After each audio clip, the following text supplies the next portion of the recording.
নমস্কার সকলকে, আমি সায়ন। আপনাদের সকলকে স্বাগত আমার ইউটিউব চ্যানেলে।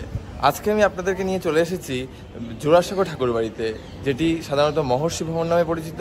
এটি কিন্তু রবীন্দ্রনাথ ঠাকুরের পৈতৃক ভবন। 1784 থেকে 85 সাল নাগাদ নীলমণি ঠাকুরের উদ্যোগে উত্তর কলকাতার চিতপুর রোড এলাকায় এই জোড়াসাঁকো ঠাকুরবাড়ির পত্তন হয় এবং পরবর্তীতে প্রিন্স দ্বারকানাথ ঠাকুর এই বাড়ির ব্যাপক প্রসার ঘটান। প্রায় 35,000 বর্গমিটার আয়তন বিশিষ্ট এই ঐতিহাসিক ভবনে রয়েছে প্রায় 700টি ঘর, তবে যার মধ্যে প্রায় 100টি ঘরই এখন খোলা রয়েছে সবার দেখবার জন্য। কবিগুরু রবীন্দ্রনাথ ঠাকুর এই বাড়িতেই জন্মেছিলেন। শৈশব সহ জীবনের দীর্ঘ সময় তিনি এখানেই অতিবাহিত করেন। এছাড়াও অবনীন্দ্রনাথ, গগনেন্দ্রনাথ ঠাকুর সহ অন্যান্য সদস্যদেরও নিবাস ছিল এই বাড়িতেই। আচ্ছা, জানেন কি এই জায়গায় আগে একটি বড় ঝিল ছিল এবং তার উপর দুটি সাঁকো ছিল, যার থেকে এই স্থান জোড়াসাঁকো নামে পরিচিতি লাভ করে। আপনারা এখন যে জায়গাটি দেখতে পাচ্ছেন এটি হচ্ছে ঠাকুরবাড়ির ঠাকুর দালান, যেখানে একসময় ধুমধাম করে দুর্গাপূজা অনুষ্ঠিত হতো এবং সেই উপলক্ষে এখানে প্রচুর জ্ঞানীগুণী লোকের সমাগম হতো। তবে মহর্ষি দেবেন্দ্রনাথ ঠাকুর পরবর্তীতে ব্রাহ্ম সমাজে যোগদান করার পর এখানে দুর্গাপূজার জৌলুস অনেকটা কমে। তবে এখনো রবীন্দ্রনাথের জন্ম ও মৃত্যুবার্ষিকীতে এখানে বিশেষ সাংস্কৃতিক অনুষ্ঠানের আয়োজন করা হয়। তবে ঠাকুরবাড়ির অন্দরমহলও কিন্তু বাঙালি সাহিত্য সংস্কৃতিতে যথেষ্ট উল্লেখযোগ্য ছাপ ফেলেছিল। ঠাকুরবাড়ির খাদ্যচর্চাও সাংস্কৃতিক স্বর্ণতার অংশ। ঠাকুরবাড়ির হেসেলের ছোঁয়া এখনো বিভিন্ন বাঙালি হেসেল বহন করে চলেছে। রবি ঠাকুর নানা দেশে যাতায়াতের সময় বিভিন্ন মেনু কার্ড সংগ্রহ করতেন, যেমন ইংল্যান্ড, স্পেন, টার্কি ইত্যাদি। ফলে ঠাকুরবাড়ির খাদ্যাভ্যাসে বাঙালি, ইউরোপীয় ও এশীয় স্বাদের এক অনন্য সংমিশ্রণ দেখা যায়। আমরা এখন যে ফিউশন রেসিপিগুলো খেয়ে থাকি তার প্রচলন কিন্তু হয়েছিল ঠাকুরবাড়ির হাত ধরেই। বিশেষত মৃণালিনী দেবী ও প্রজ্ঞা সুন্দরী দেবী বিভিন্ন নতুন নতুন রান্নার আবিষ্কার করেন, যেমন এলোঝেলো গজা, যা ছিল রবীন্দ্রনাথ ঠাকুরের এক অন্যতম প্রিয় খাদ্য, দইয়ের মালপোয়া, কিমার দই বড়া, মোরলা মাছের অম্বল, বিট বাটা, বেগুনের চাটনি, ভাতের চপ, আরো কত কিছু। রবীন্দ্রনাথ ঠাকুর খাবারে লঙ্কা গুঁড়ো একদম পছন্দ করতেন না, তাই খাবারে চিনির ব্যবহারের প্রচলন ছিল। এরকমই বহু ইতিহাসের গন্ধ পাওয়া যায় ঠাকুরবাড়ি হেসেল থেকে। আচ্ছা, আপনাদের একটা কথা জানিয়ে দিই, সেটা হচ্ছে এই যে জোড়াসাঁকো ঠাকুরবাড়ি, এখানে আপনারা কিভাবে আসতে পারেন। এখানে আপনারা দুটো পথে আসতে পারেন। একটি হচ্ছে বাসে চলে আসতে পারেন, শিয়ালদা বা হাওড়া এসব জায়গাতে আপনারা বাস পেয়ে যাবেন। আরেকটি রাস্তা হচ্ছে আপনারা গিরিশ পার্ক মেট্রো স্টেশন বা Mahatma Gandhi road metro station, এই দুটো স্টেশন থেকেও কিন্তু আপনাদের সমান ডিস্টেন্স পাবে। মানে জোড়াসাঁকো ঠাকুরবাড়িটা দুটোর ঠিক মাঝখানে হয়। আপনি গিরিশ পার্ক মেট্রো স্টেশন বা Mahatma Gandhi road metro station অবধি এসে সেখান থেকে অটো নিয়ে বা হেঁটে আপনারা এখানে অনায়াসে চলে আসতে পারেন এই ঠাকুরবাড়িতে। ঠাকুরবাড়ির মহিলারা শাড়ি পরার রীতি নিয়েও যথেষ্ট অভিনবত্ব প্রদর্শন করেন।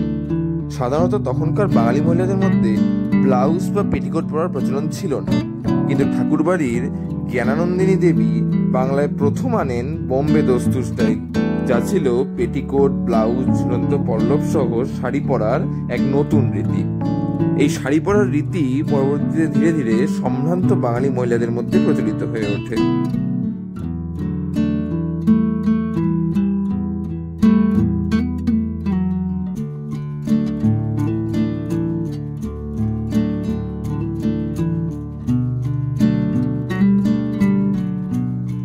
এই ঠাকুরবাড়ি সম্বন্ধে কিছু তথ্য আমি আপনাদের দিয়ে রাখি। এই ঠাকুরবাড়ি সপ্তাহে সোমবার বাদে বাকি দিন সকাল 10:30 থেকে বিকেল 5টা পর্যন্ত খোলা থাকে। আর এখানে প্রবেশ মূল্য জনপ্রতি 50 টাকা করে, এবং আপনি যদি ফটোগ্রাফি করতে চান সেক্ষেত্রে প্রতি মোবাইল বা প্রতি ডিভাইস আপনাকে 50 টাকা করে দিতে হবে।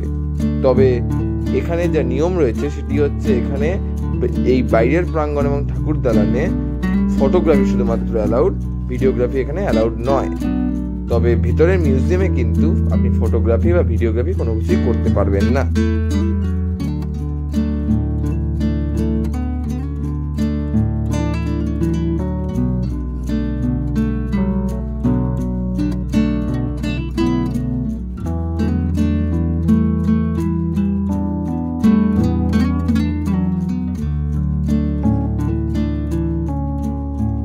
সোনার তরী, সত্যি এটি শুধু একটি কবিতা নয়, এটি রবি ঠাকুরের আধ্যাত্মিক উপলব্ধি, আত্মবিসর্জন আর জীবন দর্শনের এক অনন্য নিদর্শন। এর থেকে কবির উপলব্ধি, জীবনে যত কিছু সঞ্চয় করি আত্মার মুক্তির সঙ্গে তার কোনো সম্পর্ক নেই, আত্মসমর্পণই মুক্তির পথ। 1961 সালের রাধিকা বর্ষে এখানে রবীন্দ্রভারতী মিউজিয়াম গড়ে ওঠে। এই বাড়িটি 1962 সালে রবীন্দ্রভারতী ইউনিভার্সিটির ক্যাম্পাস হিসেবে প্রতিষ্ঠিত হয়, যা শিল্প, সাহিত্য ও সংস্কৃতি কেন্দ্র হিসেবে বহুল প্রচলিত। দিনটা ছিল 7ই আগস্ট 1941 সাল, বাংলা 22শে শ্রাবণ। কবিগুরু এই বাড়িতেই একটি ঘরে তার জীবনের শেষ নিঃশ্বাস ত্যাগ করেন।